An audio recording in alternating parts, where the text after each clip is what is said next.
কল্যাণীতে ধর্ষণ যুবতীকে, অভিযোগের ভিত্তিতে গ্রেফতার অভিযুক্ত। অভিযোগ, শনিবার গভীর রাতে ফোন করে ডেকে নিয়ে গিয়ে বাড়ির কাছে স্কুলের পেছনে ধর্ষণ করে এলাকার এক স্থানীয় যুবক। এদিকে বাড়িতে মেয়েকে না পেয়ে খোঁজ শুরু করে পরিবারের সদস্যরা।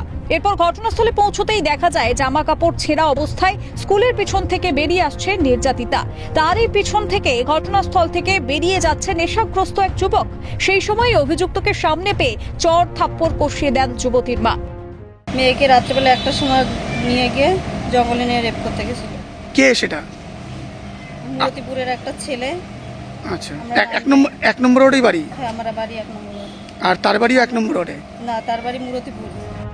খবর পেয়ে ঘটনাস্থলে গিয়ে অভিযুক্তকে গ্রেফতার করে পুলিশ।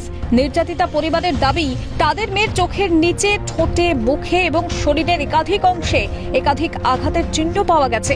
রবিবার সকালে যুবকের বিরুদ্ধে কল্যাণী থানায় অভিযোগ দায়ের করেন নির্যাতিতার মা বাবা।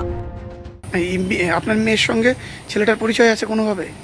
আগে তো ওর পরিচয় ছিল না, কেননা ওর বান্ধবীর সাথে পরিচয়, যার মানে ওর সাথেও সেভাবে পরিচয় ছিল। ফোন করে ডাকলো? ডেকেছে। আর একটা টানা ঘর থেকে বেরিয়ে পড়লো? ও তালা খুলে বেরিয়েছে মতন ও মানে মুখে চাপা দিয়ে টান মেরে নিয়ে গেছে। আচ্ছা, নিয়ে গিয়ে তারপরে ওই কেস করেছে। ইতিমধ্যেই ধর্ষণের অভিযোগের ভিত্তিতে তদন্তে নেমেছে কল্যাণী থানার পুলিশ।